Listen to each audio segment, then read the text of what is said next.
Our political panel, former Deputy Director of the Victorian Liberal Party, now with Redbridge, Tony Barry, and former Labor advisor, now a Director at Council House, Andrew Porter. Gentlemen, great to see you both. Tony, we heard from Andrew Clennell earlier this hour. This was in the New South Wales election campaign, but doing some door knocks with candidates and really quite raw and potent comments from those that he's been speaking to about the impact of interest rates and cost of living pressures upon people right now.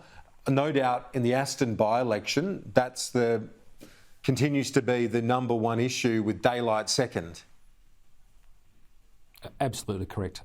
In all our polling, there's no other issue that sort of resonates as strongly. It is, the Taylor Swift of issues, and it's hurting people. In focus groups, when they start talking about the RBA cash rates or the first Tuesday of every month, that it's an issue that's resonating really into the electorate.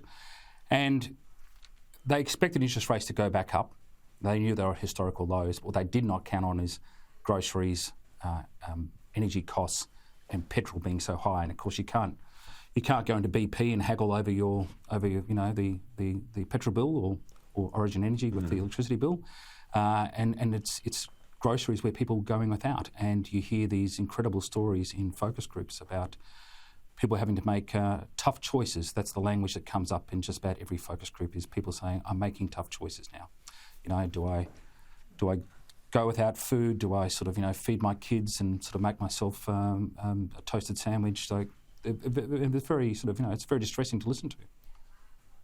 Yeah, it is indeed. And for the political equation, you would imagine, Andrew, that the incumbent, in terms of the incumbent government, would cop most of the blowback, albeit most people recognise it's the RBA that's driving the rate rises, but the government of the day would generally cop most of the blowback politically.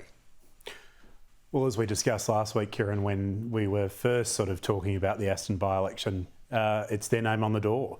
But since this government was elected, we've actually seen Prime Minister Albanese, Treasurer Chalmers actually try and tackle cost of living. There's been genuine efforts to lower people's cost of power bills and the like. There's plenty of it that is beyond their control, but they are doing what they can. I think with the conversation that Andrew Clennell's spoken to, that you're mentioning as well about superannuation, clearly it's a government that's not running away from the big challenges.